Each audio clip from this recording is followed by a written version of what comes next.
2022 के royal rumble में fans ने कुछ ऐसा देखा जो किसी ने कभी सोचा भी नहीं था। विमेंस रॉयल रंबल मैच के दौरान मिकी जेम्स ने 22वें रेसलर के तौर पे WWE में वापसी की। हैरानी की बात ये थी कि जेम्स ने इम्पैक्ट रेसलिंग नॉकआउट चैंपियनशिप पहन रखी थी। ऐसा पहली बार हुआ था कि पहले TNA के नाम से जाने जाने वाले इम्पैक्ट रेसलिंग की चैंपियनशिप को WWE में दिखाया गया था। ये कुछ ऐसा था जिसकी किसी ने कल्पना भी नहीं की थी। कुछ महीनों बाद दो ऐसी चीजें एक ही दिन पर हुई जिसे फैंस ने पहले कभी नहीं देखा था। पहली, रेसलमेनिया 38 के पहले दिन ड्रू मैकिंटायर ने बैरन कॉर्बिन का सामना किया। 2014 से कॉर्बिन एंड ऑफ डेज को अपने फिनिशर के तौर पे इस्तेमाल कर रहे थे। इस मूव को इतना शानदार ये बात बनाती थी कि 7 साल में कोई भी इसे किक आउट नहीं कर पाया था। ये बहुत बड़ी बात थी, खास तौर पे आज के समय में जब फिनिशर पे किक आउट करना काफी आम बात हो चुकी है। लेकिन जब कॉर्बिन ने ड्रू मैकिंटायर को अपनी फिनिशर मारी तो स्कॉटिश वॉरियर पहले ऐसे इंसान बन गए जिसने एंड ऑफ डेज पर किक आउट किया। बैरन कॉर्बिन के लिए और भी ज्यादा बुरा तब हुआ जब क्लेमोर किक खाकर वो मैच भी हार गए। इसके कुछ समय बाद ही फैंस ने और भी ऐसा कुछ देखा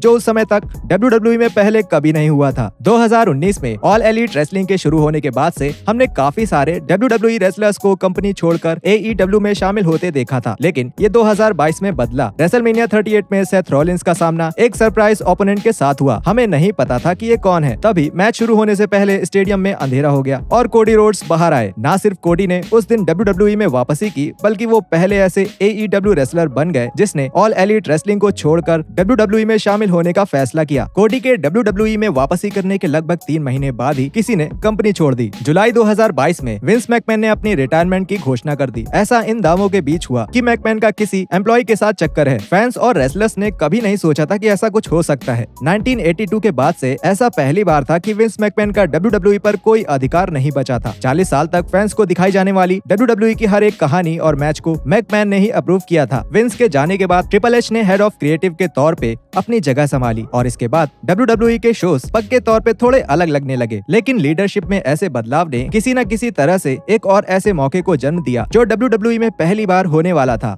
money in the bank contract 17 सालों से हो रहा है। इस बीच जो भी रेसलर इस ब्रीफकेस को जीता है उसने इसका इस्तेमाल सिर्फ वर्ल्ड चैंपियनशिप मैच में ही किया है। लेकिन 2022 में किसी ने इस ट्रेंड को खत्म करने का फैसला किया। Men's money in the bank ladder match को जीतने के बाद ऑस्टिन थ्योरी ने WWE universal champion Roman Reigns पर इसका इस्तेमाल करने की कोशिश की, लेकिन ऐसा हो नहीं पाया। इसकी जगह थ्योरी ने इसका इस्तेमाल United states champion Seth Rollins पर किया, लेकिन बॉबी लैशली के बीच में आ जाने के कारण थ्योरी वो मैच हार गए। ऐसा पहली बार हुआ था कि किसी ने अपने मनी इन द बैंक का इस्तेमाल उस चैंपियनशिप के लिए किया था जो वर्ल्ड चैंपियनशिप नहीं थी। साथ ये बताना भी जरूरी है कि मनी इन द बैंक पे पर व्यू में थ्योरी ऐसे पहले इंसान बन गए थे जो एक ही दिन में चैंपियनशिप हारा था और मनी इन द बैंक जीता था, जब शो में थोड़े समय पहले ही लैशली से हारे थे और US टाइटल ऑलमाइटी के हाथ चला गया था। ये सिर्फ एक चेतावनी है कि अगला फैक्ट शायद आपको बूढ़ा महसूस करवा सकता है। अप्रैल 2022 में रॉक्सन प्रेस नाम की एक नई फीमेल रेसलर ने WWE में अपनी शुरुआत की। 6 महीने बाद स्मैकडाउन पर उसने मेन रोस्टर में अपना पहला मैच खेला। ये एक ऐतिहासिक पल था क्योंकि ऐसा पहली बार हुआ था कि किसी ऐसे ने स्मैकडाउन पर रेसलिंग की थी जिसकी उम्र खुद शो से भी कम थी। प्रेस 21 साल की थी और 2001 में पैदा हुई थी और स्मैकडाउन 1999 में शुरू हुआ था। The blue show